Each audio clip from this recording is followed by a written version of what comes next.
सगळ्यांना माझा नमस्कार. माझे नाव रुद्र पंकज पतांगले. मी इयत्ता 8वी मध्ये शिकतो. माझ्या शाळेचे नाव आहे डी.डी. काचोळे माध्यमिक विद्यालय श्रीरामपूर. आज मी या मंचावर विषय मांडत आहे.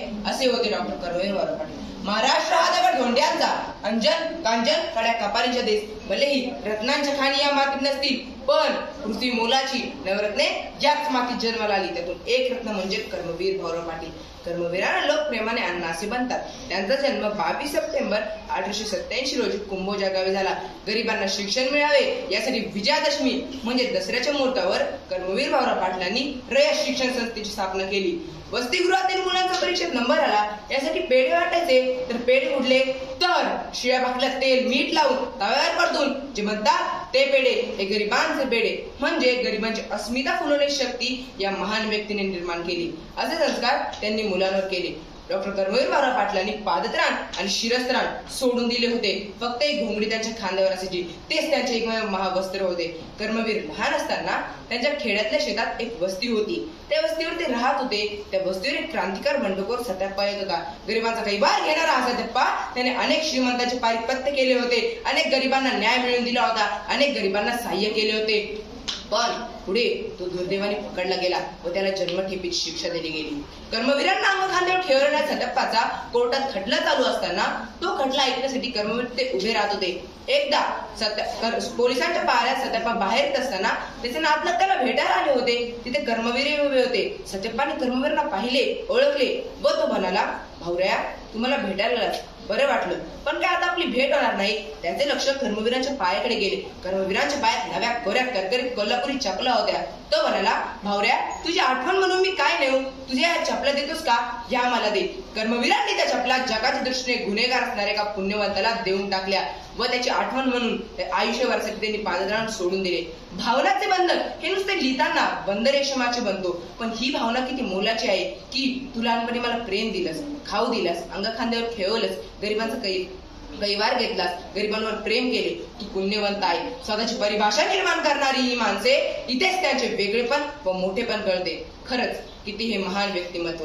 डॉक्टर कर्मवीर भाऊराव पाटील एकदा पी.जी. पाटील या आपल्या विद्यार्थ्याला भेटायला पुण्याला गेले. तेव्हा पी.जी. पाटील कुठेतरी निघाले होते. कर्मवीरांनी विचारले तर त्यांना समजले की पी.जी. पाटील व त्यांचे सहकारी इंग्रजी सिनेमा बघायला जाणार आहेत. इंग्रजी भाषेची समज वाढावी म्हणून. हे ऐकतात एवढे महान शिक्षण महर्षी सर्वत्र नावलौकिक पसरलेले पण एकदम लहान झाले व म्हणाले, मीही येतो तुमच्या बरोबर सिनेमा बघायला. सिनेमा पुन्हा केल्यानंतर सर्व लोक कर्मवीरांकडेच बघू लागली. बलदंड अंगाचे, पर्वत एवढ्या उंचीचे, दाढी छातीवर रुळणारी, एवढा रुबाबदार चेहरा, सर्व लोक कर्मवीरांकडेच बघू लागली.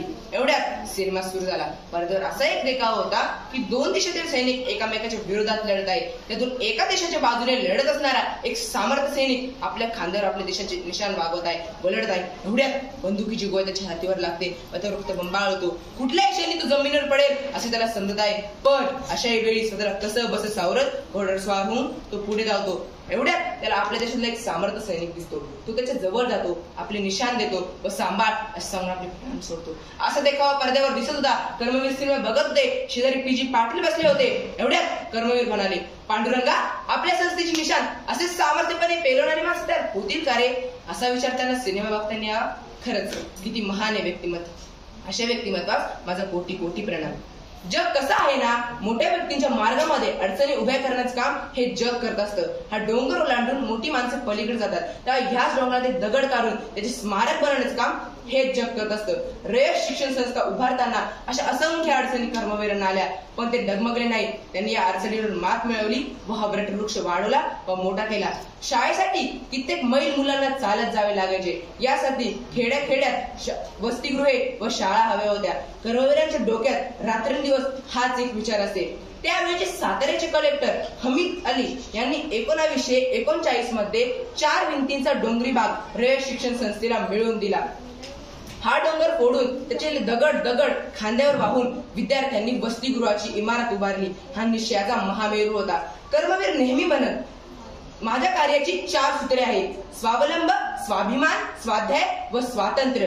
कर्मवीर अनवाणी पायात दऱ्या डोंगर ओलांडून गावोगावी जात व गरीब खेडूत जनतेला शिक्षणाचे महत्व पटवून देत.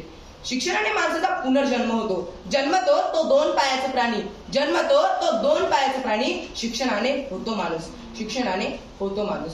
घराघरात ज्ञानदीप उजळण्याचे अण्णांचे व्रत आज पूर्ण झाले आहे. शेवटी जाता जाता एवढेच म्हणावेसे वाटते, भविष्य पाहण्यासाठी कधी हात पुढे करू नका. भविष्य पाहण्यासाठी कधी हात पुढे करू नका. भविष्य त्यांनाही असतं ज्यांना हात नसतात. भविष्य त्यांनाही असतं ज्यांना हात नसतात. ठाम निश्चयाच्या बळावर स्थापन केलेली रयत शिक्षण संस्था व या महापुरुषास माझा कोटी कोटी प्रणाम, कोटी कोटी प्रणाम. ग्रामीण भागातील बहुजन समाजातील विद्यार्थ्यांच्या शिक्षणासाठी स्थापन केलेली रयत शिक्षण संस्था हे नाव सार्थ ठरते व या संस्थेचा मी विद्यार्थी आहे याचा मला सार्थ अभिमान वाटतो. जय हिंद, जय कर्मवीर. धन्यवाद.